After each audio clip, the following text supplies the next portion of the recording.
What is up? Welcome into the Fantasy Focus Football Podcast.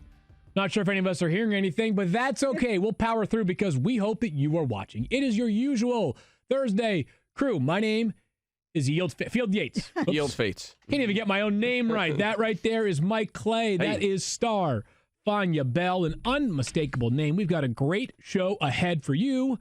We've got a preview of the King Patrick Mahomes, traveling to Denver. The last time Patrick Mahomes played in Denver, you know what happened? He threw a pass left-handed for a first down. It was pretty awesome. Is the King his nickname? The King? The MVP, that works too. Like on Pro Football Reference, Tom Brady has a few nicknames. Like they always put the nicknames for players, right. And one of his is the Pharaoh. For Tom Brady or for Patrick Mahomes? For Tom Brady. The Pharaoh. Well, did you see that they officially added Scary Terry for Terry McLaurin? I did. Yeah, yes. See, more to come on that topic. Because, interesting. I know. Did you know he commented on that yesterday? Really? They asked him about it, and he said he also does not like that nickname. So that was a victory lap for me. I agree. You should check out, I don't want to foreshadow too much, but he was asked about the F1 nickname, which I love. Well, you are foreshadowing because it's in here. It's in our rundown. Is it? Yeah. Okay, well, anyway, no. John Keim is doing an article on the nickname. It's become like a thing now, right? It's just like a funny little meaningless thing, but it's funny. It's taken on a life of its own. He has an article coming out today on ESPN.com about it, so check it out. Yeah. Wow, Mike, seriously, look at this. You sit in that seat. I know. You start selling stuff left and right. I know. I'm just helping out John Keim here. Guess what? It's about a Washington Redskins player. Yeah, that really was. That was the Matthew equivalent of a Mike Clay crappy promo. Well done by you, Mike. It's not for me, though. It's for John Keim. I'm just helping out the cause. Well. Oh, you sounded more like him every minute. Try to sound magnanimous now. It's for John Keim. No big deal. It doesn't impact me at all. Right. Not like I thought of F1 McLaurin. No big deal. I love racing. Yeah. I didn't think of it. I just love it. All right. Mike just loves it. We just love football, so let's get right into it. Rewind. Fantasy news from the National Football League. This is the instant replay. All right, let's get right into it. We got some news. We begin in East Rutherford, New Jersey, where Stephania. Good news for the New York Giants. Finally, some good injury news. Well, right. I mean, good injury news. Sort of an oxymoron. But sure, I know what you meant. I know what you meant because the Giants are about to get two players back that they did not have last week in Saquon Barkley and Evan Engram. Saquon Barkley has been really positive about his progress, and if he had his way, you guys, he would have been playing last Thursday night. I think we saw that. But it was a wise move because really that would have been, I think we mentioned this on Fantasy Football Now, if he had played Thursday night, it would really been like 2.5 weeks after the high ankle sprain. This gave him that extra 10 days. Full practice for both he and Evan Engram yesterday. I expect both of them to be available unless there's some surprise reaction to their first full practice. Okay. But I don't anticipate that. So good news there. Full practice. His agency took to Twitter to call it the return with a picture of Saquon Barkley. You get the sentiment, the way things are going. Listen, I'm not going to sit here and say something super insightful about Saquon Barkley and Evan Engram. You go to the Week 7 ranks on ESPN.com, and you know where you find Saquon? Number 1. You know where you find Evan Engram? Like probably number 3 amongst tight ends, maybe even number 1. I'm not sure. They're playing Arizona. They're playing Arizona. Point. Good DFS option. Obviously, lock them into your lineup. Great matchup. Right, a great opportunity to pay the price in DFS for either of those Giants players, and perhaps some of the wide receivers. Again, no Sterling Shepard yet at practice in a full capacity, so we'll see whether or not he is available. Maybe not even this weekend, but anytime soon. Sounds pretty scary there for Sterling Shepard. But just a good news for anybody that drafted Saquon Barkley. If you have survived the storm of missing him for 4 weeks of fantasy football because he left that Tampa Bay game early, good on you. Your best player is back. Maybe not your best player, but a useful player for your lineup is also expected to be back, Stephania, because Devin Singletary, after the Bills' bye, on the practice field yesterday. I know. Think about this. He missed weeks 3 through 5. Week 6 was their bye. That's a long time for a hamstring injury. A lot of times we see guys try to come back sooner than that. So obviously represents a more significant injury, but also hopefully enough time that it reduces his risk of aggravating it in the game. I think the best sign was that it was a full practice right out of the gate. Like his first practice was not limited. He was listed as a full participant.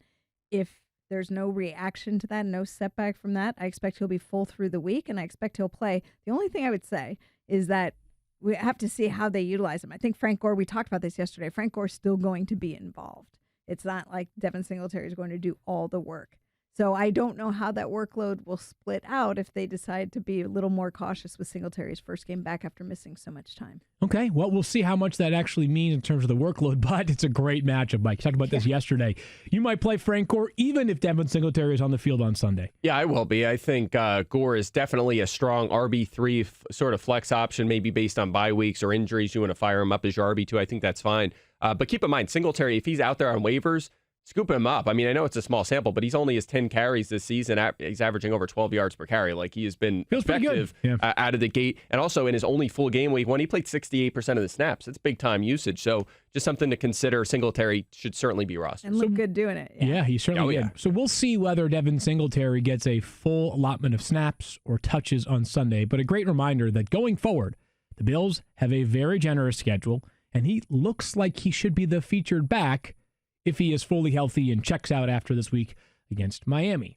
Now, those are some of the good news, the good stories that we like to enjoy during this time of the week. But, Stephania, we've got some nerves, some trepidation, some concerns about some other players, including some of the very best players in fantasy football, led by Alvin Kamara. Yeah, and I know some people are there. I see a lot of questions out there on the Twitter about lineup decisions. People are looking at the game tonight. Right. There's a lot of fantasy potential in this game tonight, and they're wondering if they should replace some of these guys who they have question marks about in their roster late in the week. And you got to go off the fact that we only have 1 day's report. But these are some guys who I think there's a legitimate reason to be nervous about. And you mentioned Alvin Kamara.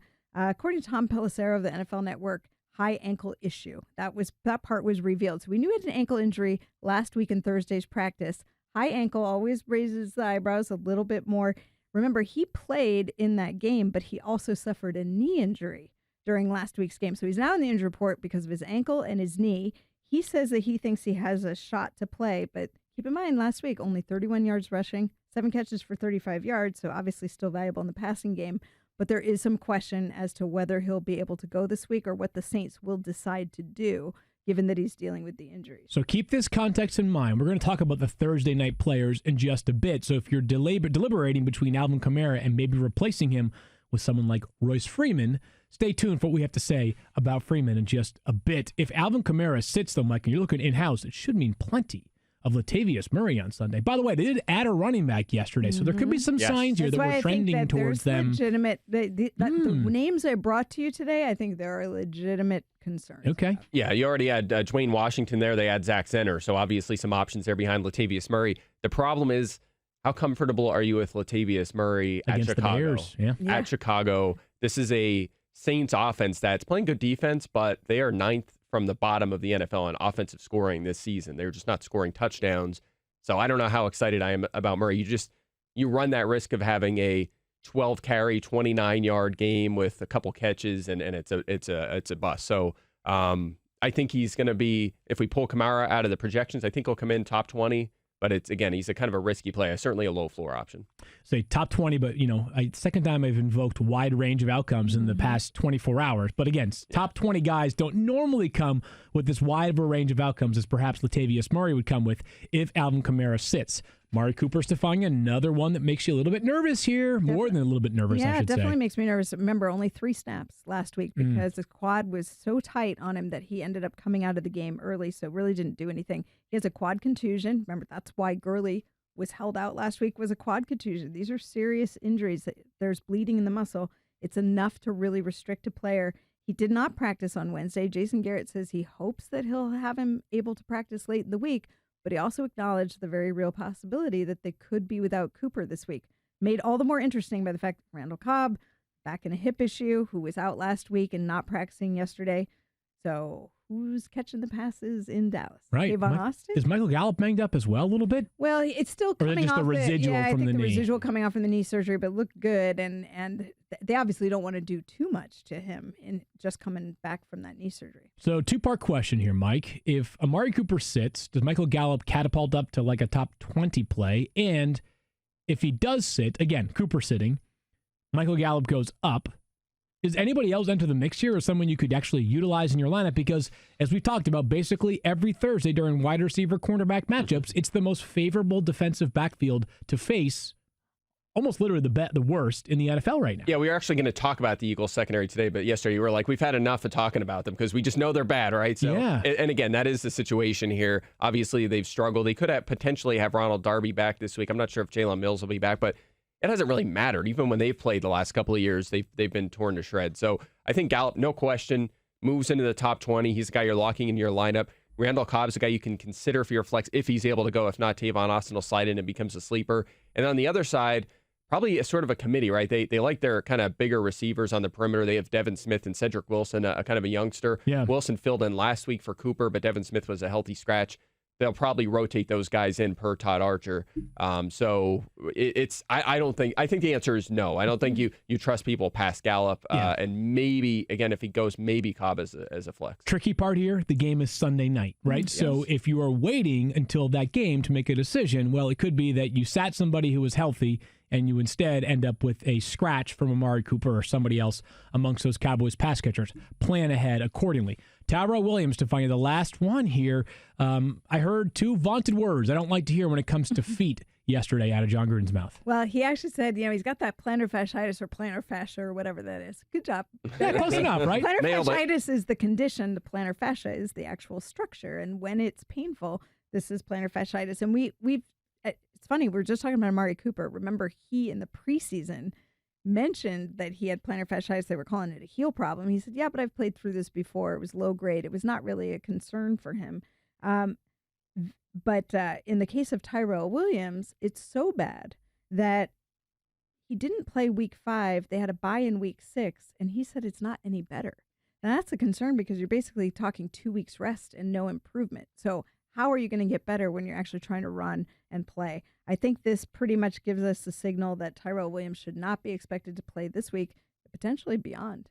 I thought, and I was wrong at the time, but I thought when they traded for both Zay Jones and Trevor Davis and were working at a bunch of wide receivers that maybe, I was just speculating, it was not reporting at all, maybe Tyrell Williams was bound for injured reserve. Mm-hmm. That proved not to be the case, but now, as Stephania mentioned, a lot of times when a guy sits before going into the bye, you kind of just have that glimmer of hope. Like, you come back well-rested and we crank you back up. He's got a touchdown in every game he's played so far this season, Mike. Problem is, we may not see him for a while. Does anybody in that Raiders wide receiver group carry any fantasy relevance this weekend? No, I don't think so. I think in super deep PPR leagues, maybe you get a little bit more target share out of Hunter Renfrow, and he could be sneaky, but everything's been so close to the line of scrimmage with him. He's not going to be an option near the goal line. There's not much to like. Zay Jones, we'll see how integrated he is off the bye week, but again, I have a hard time believing he's going to jump right under the fantasy radar.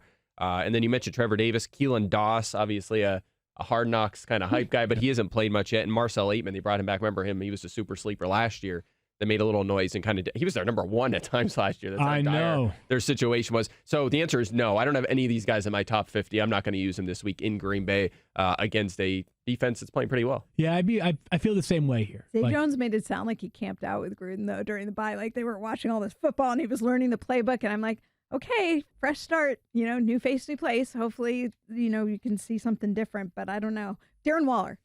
Like that to me, he's the pass catcher. Josh Jacobs, Darren Waller. Yeah, that's right. Congratulations to Darren Waller last night. Signed an extension. Right. They're like, we're going to keep you and we're going to use you a whole lot. Something really good. I'm sure most people already know the story of Darren Waller. We are a fantasy football podcast, but if you ever need a bit of motivation in your life, if things have gone awry, have gone amiss, you're down, you need some encouragement, go read the story of Darren Waller and remind yourself that it's never too late to try to get yourself right and do the right thing in life. For him, he has become, quite literally, richly rewarded. And Stephania, here's the good thing for Washington. The Nationals are in the World Series, and Bradley Beal signed an extension. It's about all I can think about Washington sports. It's positive right now. Well, the Capitals are good, too. Chris Thompson, banged up. I mean, another injury for the Redskins? Yeah, their whole backfield. Chris Thompson and Adrian Peterson on the injury report, and definitely concerning. Chris Thompson with a toe injury. Again, you see these toe injuries, you know how concerning they can be. Look at Devontae Adams, where we were like, oh, hey, didn't have surgery, and maybe he'll feel better in a week. And I think he was optimistic, and it takes a little longer. Chris Thompson not practicing with a toe injury, and I think this could be something that ends up keeping him out of the game. So I would not count on Chris Thompson. Adrian Peterson with a quad contusion. Again, Todd Gurley did not play. Amari Cooper could not go. We've seen Adrian Peterson play through all kinds of things. I mean, the guy dislocated his shoulder, got to put back in and finish that game in New Orleans. However, with a quad contusion on a running back, especially if they were looking to lean on him to carry the load, that could be a concern. So his status, at least as of Wednesday, very much up in the air. One of 2 Redskins injuries in the backfield. They did sign Josh Ferguson to the practice squad yesterday. They worked out a couple of old friends and Capri Bibbs and Jeremy Nicholson, all kinds of players shuffling through that Washington backfield. They did add a fullback to the roster, so it does suggest that Bill Callahan wants to once again ground and pound. Doesn't work quite as well against the 49ers defense as it does the Dolphins defense last 49ers. week. Look at you, Stephania. I said 49ers defense, and you just perked up. You're all excited. I know. You know me. If there's anybody if people used to ask me, they don't so much anymore. They used to ask me, do you root for injuries? I'm like, look, I would never. I'm a physical therapist. Nobody does. But you know that they're going to happen. It's a game of football. But if Washington were to be down, they're more capable players when they're playing my 49ers, I wouldn't be upset about it.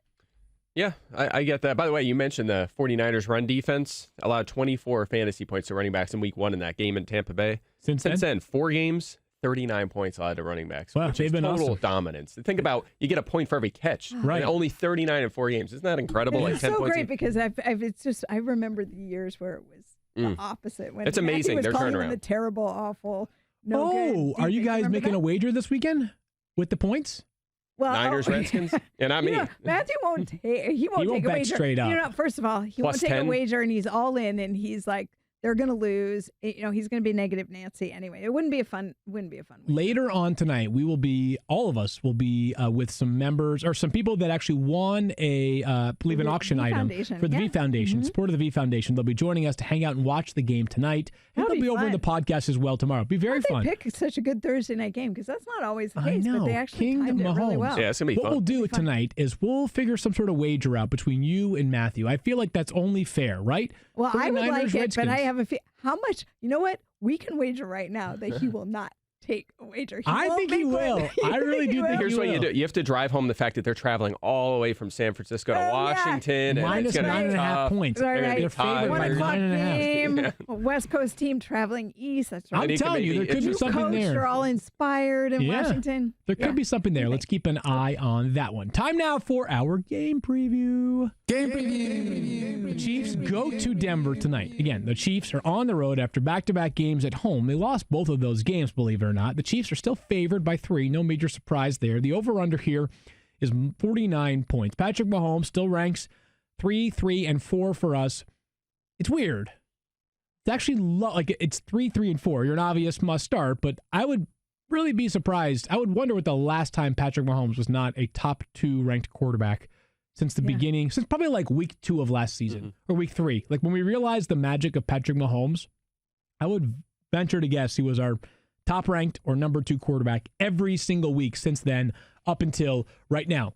Not a sign of disrespect. We know he is dealing with that ankle injury right now. I think it's legit. I think the ankle injury is legit. We talked about the numbers yesterday. I'm not going to rehash that. Yep. He's going to play, but Denver defense looked really good last week. I don't think this is a layup for him 4 days later, and I think that's been part of the issue. Right, not a layup in the sense that, it's not as easy as it has been for him. In terms of passing yards, he's actually ahead of his pace from last year. He's on pace for 5,611 passing yards, more than last season. He's got 315 or more in 5 of 6 games. What has come down just a little bit, Mike, has been the touchdowns, which, you know what? As we discussed yesterday, that's kind of what happens when you throw 50 touchdowns the year before, when it's only happened 3 times in 99 seasons of football. No slight at Patrick Mahomes. Not saying he can't turn it around and be amazing tonight. We're still saying he's a must start. We're just monitoring this ankle in case it impacts him at all tonight, because over the past 2 games, they have not really been the Chiefs that we are accustomed to. Yeah, you're right. And we talked about this yesterday. There's sort of a little bit of panic here, and he's still been QB 11 the past 3 weeks. That's bad for him, right? He has 18 plus points every week this season, including the past 3. And you mentioned the yardage. His yards per attempt is actually up over 9 this year. He's been terrific. Again, as Stephania mentioned, though, the Denver defense has been good. 3rd fewest fantasy points to quarterbacks, 4th fewest yards, and they've only allowed 4 passing touchdowns so far this season. Actually, a quarterback hasn't finished better than QB 13 against them. Now, if someone's going to, it's going to be Patrick Mahomes, of course. But again, he's a little beat up, and they haven't been as red hot the past couple of weeks. He's still a terrific fantasy play. There's not much else we need to say. Right. But it is a tough matchup here on the road on a short week. There's a week where you avoid him in daily fantasy. This might be it. Yeah, exactly. If you have him in season long, unless you have like Lamar Jackson too, right. That's the only way you're shaking it up. Trade one of them. Is what I'm telling you. Exactly. Right? Trade one of those players. Yeah, I've seen it's possible. I mean, think about how late you got Lamar Jackson. It sure is. It's definitely possible. Let's get to the more interesting part for the Chiefs. The running backs, because Damien Williams and LeSean McCoy are the two players that see the most playing time amongst these Chiefs running backs. The problem is, Mike, last week Damien Williams was saved by a touchdown catch. I believe his only catch of last week. Meanwhile, LeSean McCoy has not been himself over the past couple of games. Where have we netted out with this Chiefs running back situation? Are both of them flex plays? Are neither of them must starts? Because for a while it was Damien Williams. I mean, I thought he could be a breakout player at some point this year. Yeah, that was before the LeSean McCoy situation and the injury, but still. Yeah, no doubt about it. I mean, I have Williams RB24, so looking at him as a flex. McCoy 38th, so I don't really, maybe in 12 teams as a flex, that's about it. But here's the thing. I mean, Williams last week had 1 carry and 1 target. I mean, that's it. McCoy was the guy. Right. More carries, more targets, more snaps. He's actually averaging 5.4 yards per carry this season, is LeSean McCoy. So he's been effective, but he only has 3 top 30 weeks to show. They came while Williams was out, so I'm definitely a little bit more nervous with McCoy just because I think Williams is still the starter and still the most likely guy to get to, say, 15 touches. But again, a little worried about last week. Again, Williams is averaging 2 yards per carry, but this is the pass-heaviest offense in the NFL, so I think Williams, when it comes down to it and they're throwing the ball, Williams is the guy usually that's going to be their primary back. So that's why I'm leaning that way, but I don't feel great about either guy. Each of us has Damien Williams inside the top 25. All of us have LeSean McCoy outside of our top 30. So if you have a situation where you're choosing between them, then we would lean towards Damien Williams, understanding that even though it's week 7 of the NFL season, I think we are still learning about the Chiefs' backfield. I think the Chiefs are still figuring out themselves. LeSean McCoy has been there for 45 days. Like, they're still trying to figure out how to best utilize him, and also Damien Williams. So I know, Mike, you talked about this. Like, when he became the Chiefs starter, it was really the first time that any team had relied upon him in a major, major role. He has, throughout the course of his career, been a special teams, change of pace, pass-catching running back. The Chiefs are still figuring it out. We're still figuring it out as well.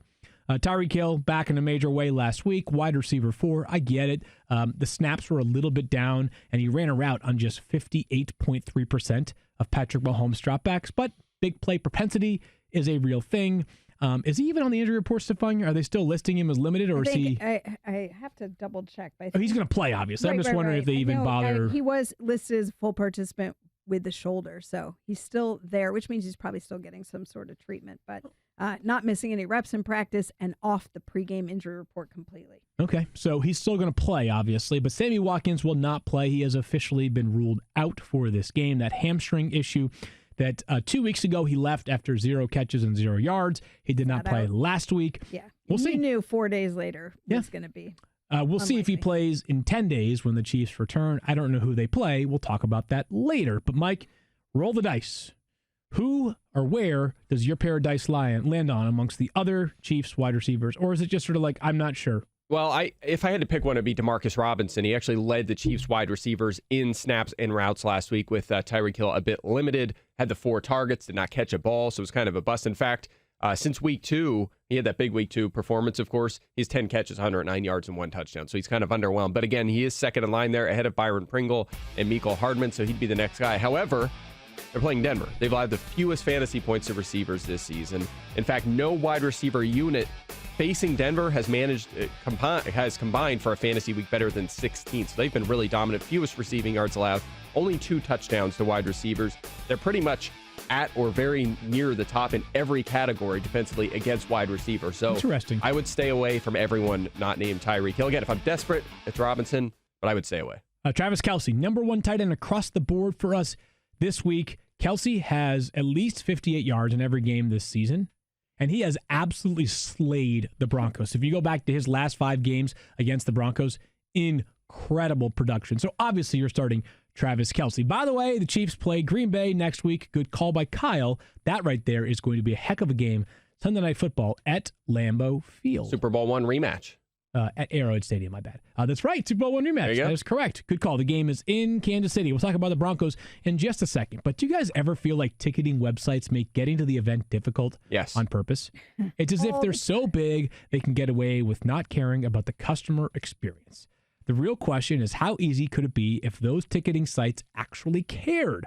With millions of live event tickets and a price match guarantee, SeatGeek proves there's a better way.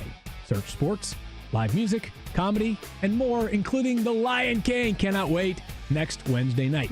SeatGeek has the tickets you're looking for all in one place. In an industry that tends to stagnate, SeatGeek has decided to stand out from the crowd. Why is SeatGeek better than the rest? I'm glad you asked. A quick look at the App Store shows over 50,000 five-star reviews. How's that for customer satisfaction?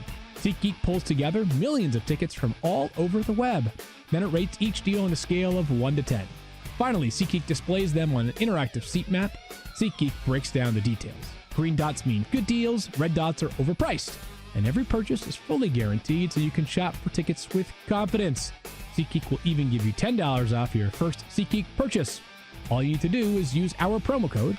Download the SeatGeek app today and use promo code FFF for $10 off on your first purchase.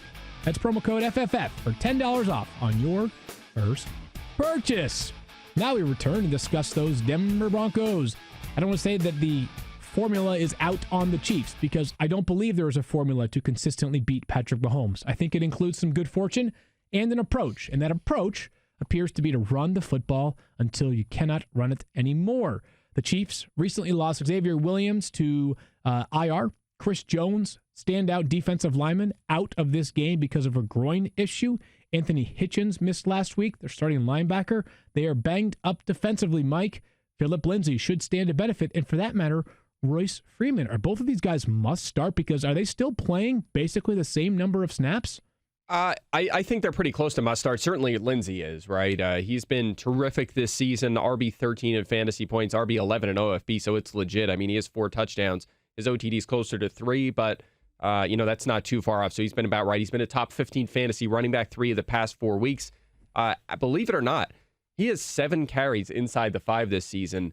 That is second at running back and actually matches his total from all of last season. Royce Freeman has 0 carries inside the 5. Really? 7 That's to nothing. interesting. Right? We would have expected the opposite, right? The Freeman would be the goal line back. But I always wonder, so I'm not mitigating the statistic at all. I just always wonder, when a player has like 7 carries inside the 5, I wonder like how many of them came in succession, like on the same trip like to the 5. Tries like if to right, get if he goes inside the end zone. 3 straight whiffs, like the Rams last week with Malcolm Brown. I think he got 3 straight carries, and it's like, okay, great. At the same time, like, you had 3 carries for 0 yards inside the 5. Yeah, that happens once in a while, but it is pretty rare. And again, he has 4 touchdowns too, so he's obviously converting some of these into scores. But nonetheless, he's been effective. Remember at the beginning of the season, like after week 2, we're like, man, his yards per carry really plummeted. Where's the efficiency? He's up to 4.7 yards per carry. So he has really taken his game to another level this season. And you mentioned the Chiefs defense, 10th most fantasy points allowed to running back so far, 3rd most rushes, 2nd most rushing yards.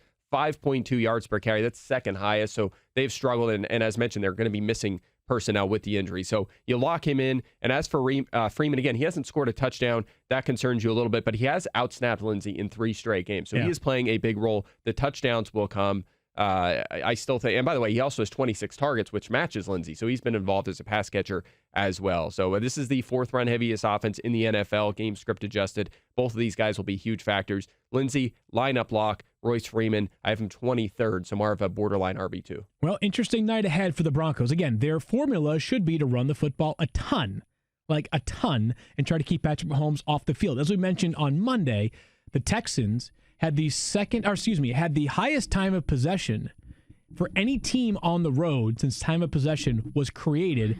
That was, I think, in 1977. So a large sample size there. The Broncos play at home tonight. The methodology is still the same.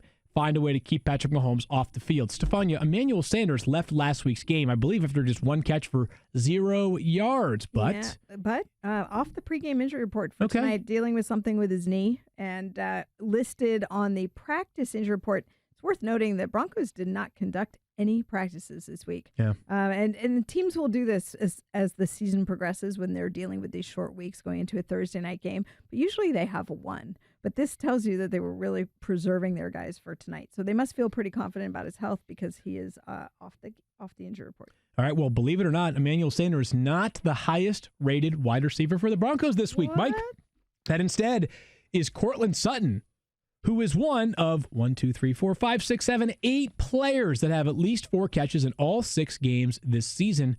And oh, by the way, this is not dink and dunk Courtland Sutton. This is 16 yards per catch Courtland Sutton. We are seeing the realization of a potential star here in Denver. Yeah, I'm super excited for this kid. Showed some flashes last season, really taking his game to the next level. And I think he's a fringe wide receiver 1 going forward. He's kind of earned that so far. Exactly 8 targets in 5 of 6 games, 62-plus yards in 5 of 6 games so far. Joe Flacco playing pretty well, all things considered. Not a great fantasy quarterback, but he's playing better than I think we all expected. And 26% of the balls he's thrown have gone to Courtland Sutton. That is a big-time number 1 wide receiver target share. He's 7th at the position in yards so far, and he's 12th in fantasy points at the position. So he's earned that wide receiver 1 conversation, especially with 4 teams on a bye.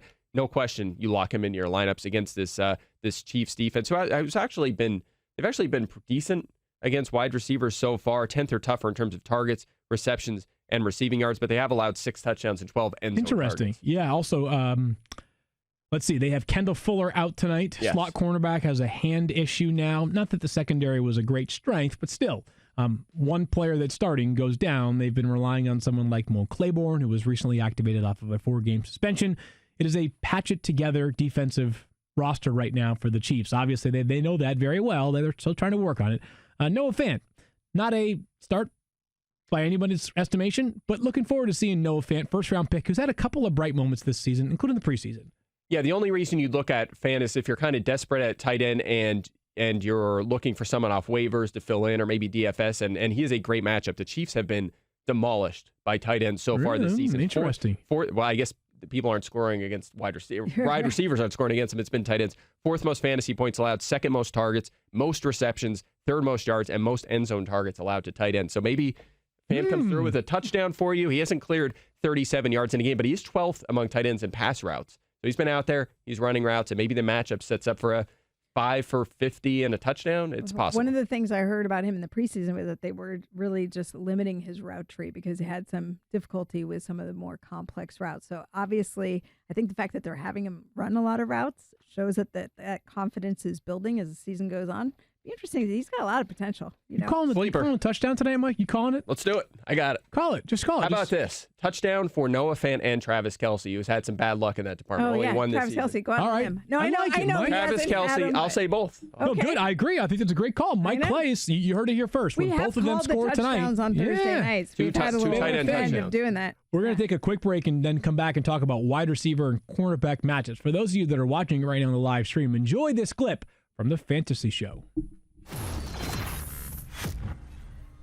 Hunter Henry's name is in the news, and that can mean only one thing. Dr. Fantasy. Oh, Where are you, Dr. Hey there, Pal? Rowdy. What can I do for you there, pal? Well, Dr. Fantasy, I want you to tell everyone at home what injury Hunter Henry has sustained now. Go ahead. Well, Give it to us believe it straight. or not, Hunter Henry is not injured at all. In fact, he put up 30 fantasy points on Sunday night.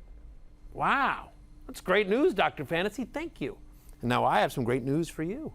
Hunter Henry, close to available in 50% of ESPN fantasy leagues. Can you believe that? Remember, this is a guy who, on a per-game basis since Week 12 of 2017, averaging over 15.5 fantasy points per game. That would be tight end 3 this season if Henry had played every game. He has 31 career games, and in those, he has a touchdown in 14 of them. That is nearly 1 touchdown every 2 games.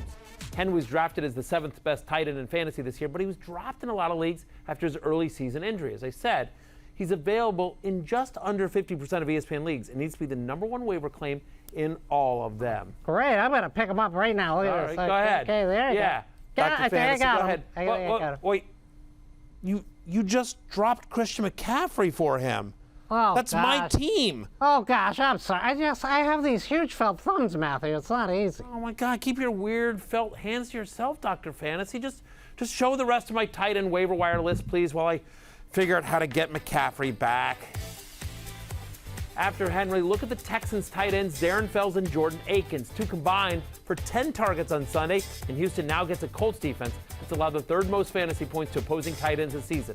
Now, I prefer Fells slightly to Akins as he's playing a little bit more, getting a few more targets, but Akins is actually running more routes. Both Akins and Fells could be tight end streaming options if you're in a bind this week and you may have just lost Will Dissly. Also, take a look at Dawson Knox, the Buffalo Bills. Knox has seen his snap rate increase each of the last 3 weeks. In the Bills' last game, he tied for the team lead in targets. They're off the bye, so they hopefully worked him into the offense even more. And this week, the Bills get the Dolphins. So yeah, Dawson Knox could absolutely be worth streaming on Sunday. He's a brainiac, he's my clay. All right, time now for wide receiver quarterback matchups. Came in hot right there. That was me. I knew my song was coming, and I said, blast that. Guns N' Roses concert right now here in the studio. Mike, let's get to the wide receiver cornerback matchups. Of course, the piece in its entirety is on the internet right now on ESPN Plus matchups. Guys who have more favorable spots on Sunday include Rams wide receiver, particularly Robert Woods, who's been a bit of a funk for this season. Yeah, and again, this does apply to all 3 of these wide receivers. So Kupp, you're already locking in. Robert Woods, you're probably starting. Brandon Cooks, you might be a little shakier on based on his production the past few weeks, but he should be locked in as well. But yeah, Woods specifically, wide receiver 24. Obviously, again, their passing game has struggled the past couple of weeks, but he's still a top 25 fantasy receiver and actually number 1 in pass routes. So he's been on the field a lot. They're utilizing him plenty in this Sean McVay offense. 8th in targets in the league. Hasn't scored a touchdown, so his fantasy point total a little misleading. He'll get back on track. But playing Atlanta this week, the game is in Atlanta, but they've allowed the 3rd most fantasy points to wide receivers, including the 5th most to perimeter receivers and the most in that category over the past 4 weeks. Woods and Cooks, the primary perimeter wide receivers for this Rams team. Kupp in the slot, again, a good matchup as well. The Falcons have struggled in that area as well. So, yeah, Falcons just, what else can you say? 10.8 yards per target, 2nd most in the league, 76% catch rate. That is highest to wide receivers.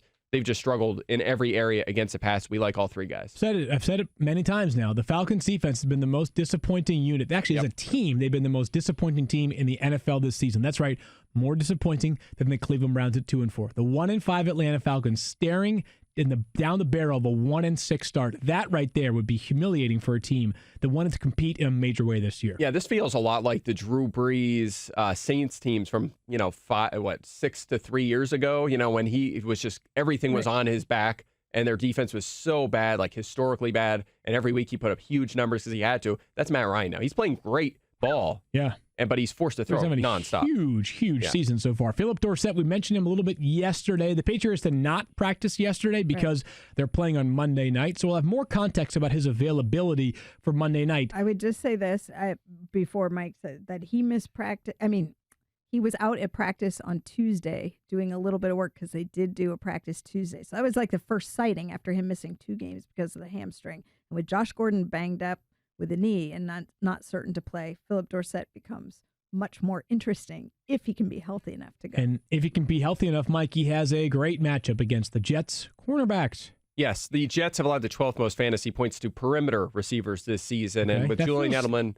I would have expected more. Yeah, I'm actually surprised by that, too. This is per game, too, so obviously they've had their bye. But Julian Edelman's in the slot. You're going to have Phillip Dorsett on the outside with Jacoby Myers, most likely. Now, Myers' primary side will be against Darryl Roberts. The Jets have allowed the 5th most fantasy points to that side. Now, they do move guys around, but that's where he'll be on probably about 55-60% of his routes. And then on the other side, you have kind of that rotation, right? Tremaine Johnson starts, then he gets benched for Nate Hairston, then he gets promoted back into the lineup. Obviously, that is a spot that they have struggled for sure. So whether it's Myers or Phillip Dorsett, I think is a guy you certainly want to start this week. They have terrific matchups. And Brian Poole has surprisingly played kind of well. We just talked about the Falcons passing game struggling. I mean, Poole moved on, and he's actually playing well for the Jets. But Julian Edelman last season had no trouble against his team. Touchdowns in both games, was over 68 yards in both of those as well. So Edelman, you feel good about him. Feel pretty good about Dorsett. Myers, more of a sleeper. Yeah, by the way, Brian Poole was a restricted free agent. The Falcons chose not to tender. So he walked away for nothing to New York, has played okay for them so far, as Mike just mentioned. Other side of the coin is the minus matches, which brings us to our IBM Watson Inside of the Week. And we begin with our friend, Mr. Married Kyle Soppe on Allen Robinson.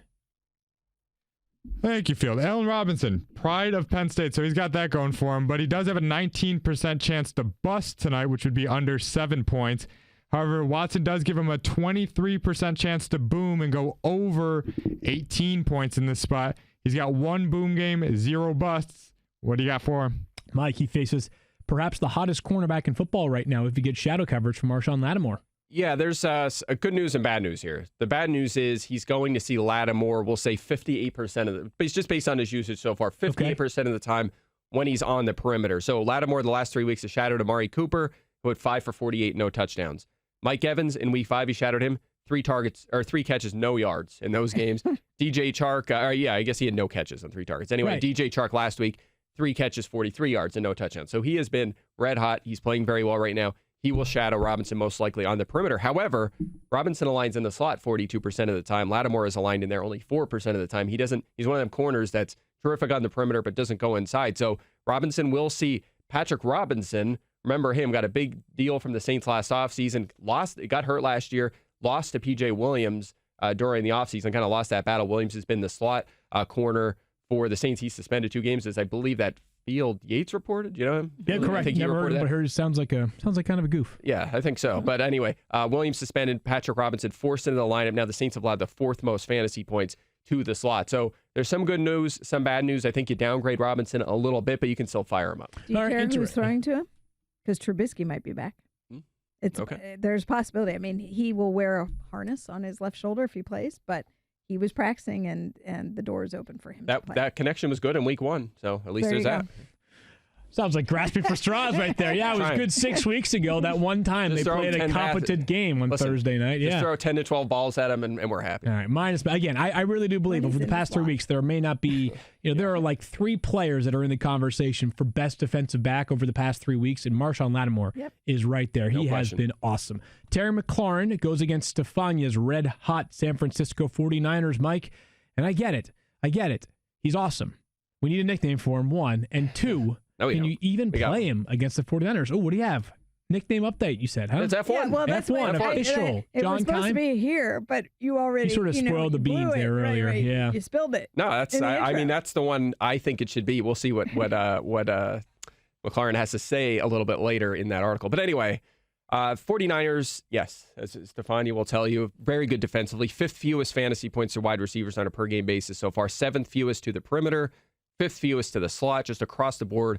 They've been terrific. In fact, they've only allowed 45 receptions to the position. Again, on a per-game basis, that's fewest in the league, and 635 receiving yards allowed. That is 3rd fewest. So they have been terrific. McLaurin has been terrific. But Paul Richardson, you're certainly benching him. You're going to stay away from Trey Quinn. McLaurin, I think, even if you downgrade him from borderline top 15, which is how he's been performing, to, like, say, a wide receiver 3, I still think you put him in your lineup. But it is very much a tough matchup against this group. It's incredible that way they have turned the corner with Williams in the slot. And, I mean, they're without their number 2. Jason Verrett got hurt. Yep. Kella Weatherspoon's hurt. Now they have Emmanuel Mosley in there. Getting healthy. And they're talking about that yesterday. So, Richard Sherman's better. I think a lot of this is the harmony of the pass rush with the pass defense. I think there's no time to throw the football. It doesn't matter how good your defensive backs are or are not. When you've got an incredible pass rush, which they do right now, it's going to make life very difficult for Case Keenum, who, although he missed practice yesterday, still expected to be the starter on Sunday for Washington. I'm benching McLaurin. Sorry. Out of respect to Stephania Bell and her 49ers, I am benching F1 McLaurin. Before we answer some of your social questions, we do have a live read from young Steffi Bell telling us about ZipRecruiter. Well, guys, hiring can be a slow process. It can. It can. But Cafe Altura's COO, Dylan Miskowitz, needed to hire a director of coffee for his organic coffee company and was having trouble finding qualified applicants until he switched to ZipRecruiter. ZipRecruiter doesn't depend on candidates finding you, it finds them for you. Its technology identifies people with the right experience and invites them to apply to your job, so you get qualified candidates fast. Dylan posted his job on ZipRecruiter and said he was impressed by how quickly he had great candidates apply. He also used ZipRecruiter's candidate rating feature to filter his applicants so he could focus on the most relevant ones.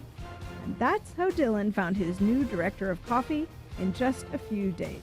With results like that, it's no wonder 4 out of 5 employers who post on ZipRecruiter get a quality candidate within the first day.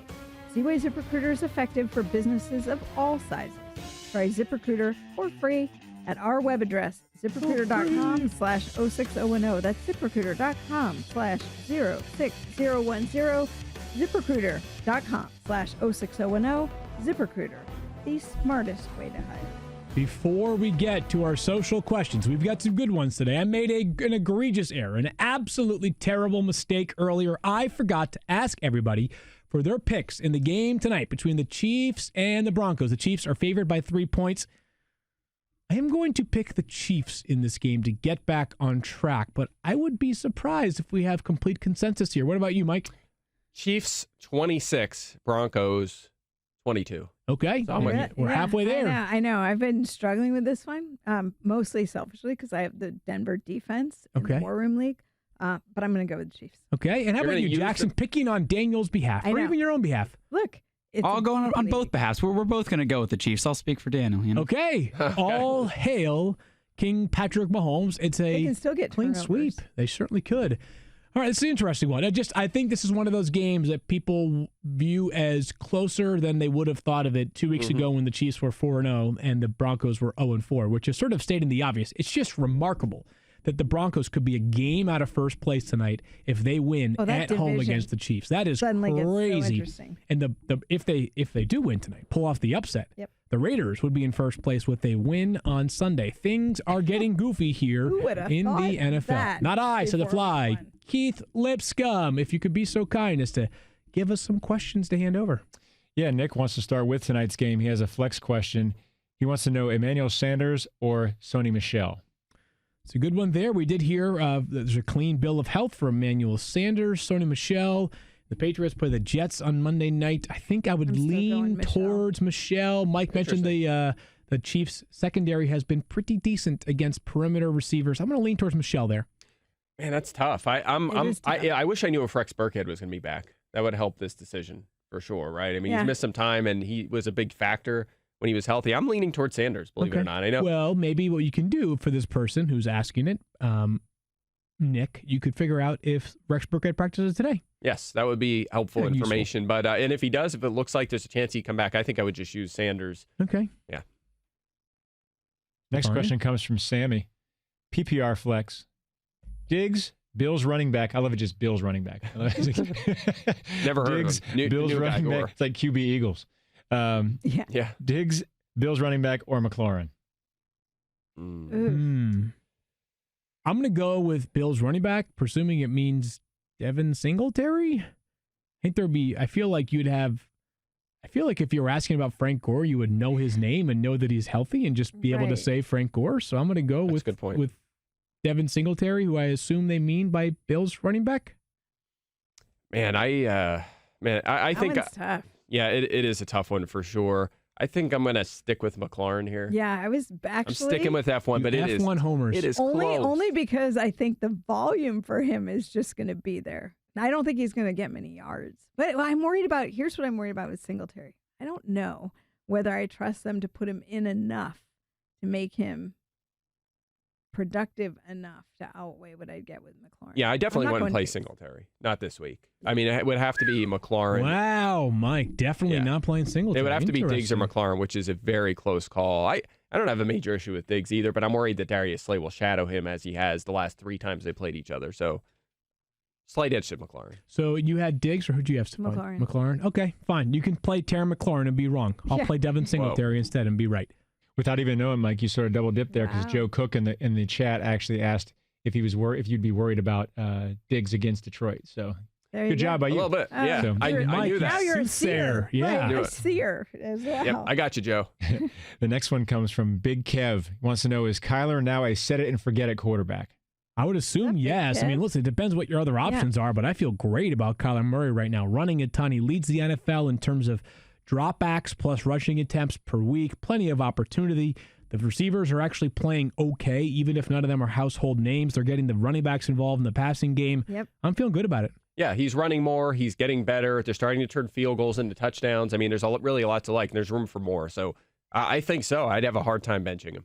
Although I will say, Last week at the end of that first half, they had 7 seconds to go in a third down play, but the 3-yard line. And they decided to kick a field goal on third down. Very curious decision, which was not talked about after the fact because, hey, they won the game. But if they don't win that game and they lose by like a field goal, it's a really interesting call. Now, Cliff Kingsbury's feeling was like we were just a little bit concerned about something going awry and just wanted to just take the bird in hand.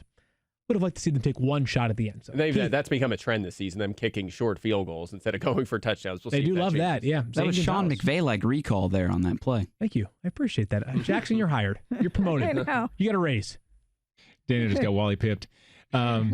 Dusty, to your point about it depends who you have, Dusty had a question that says, do I dare bench Mahomes for Kyler this week? And I also saw in the chat a bunch of questions about the same thing with Josh Allen and Mahomes. So people are a little bit iffy about Mahomes right now, so it is worth asking you guys about those two quarterbacks in particular. I would have a hard look, and I'm the one who was calling attention to the fact that his numbers have changed.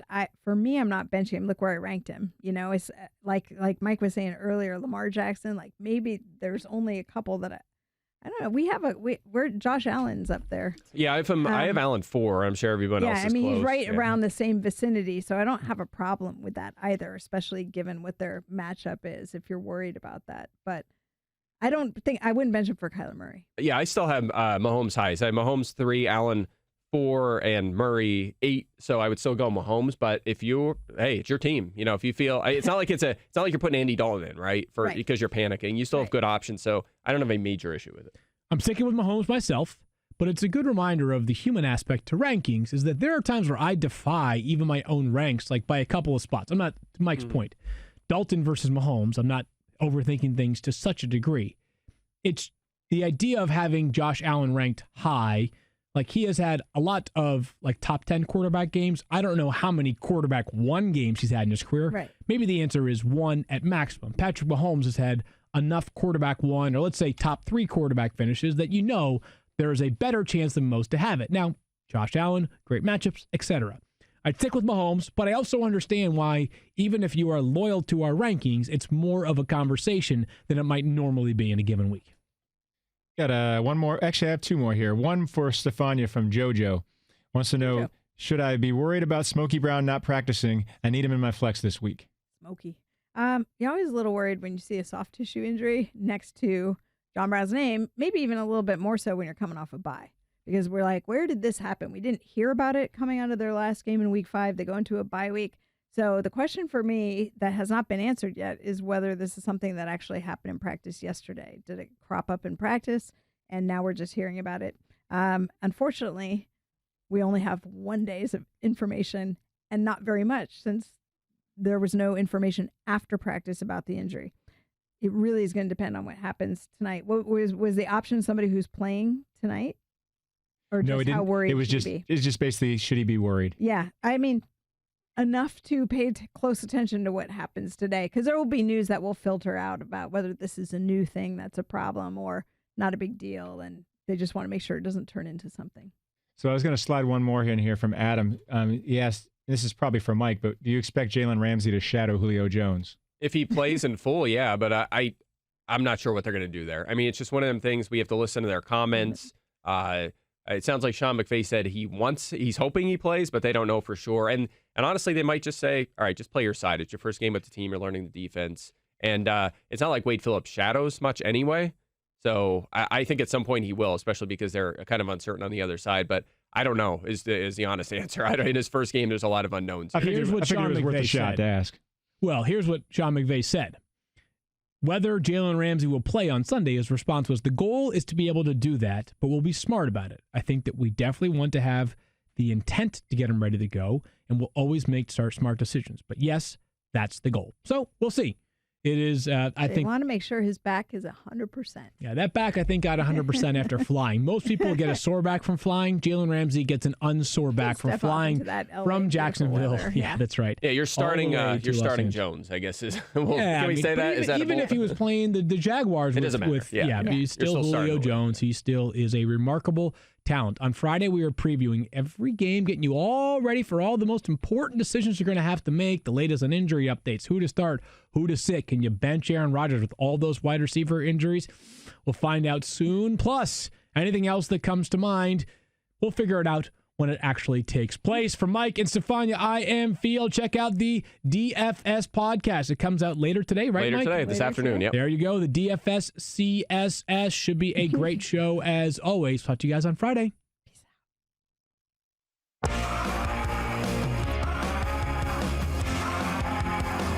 Twitter says he loves college hoops and talking tribe. Like Shefty and Secret Squirrel, he's a two-phone guy. If you're looking to start a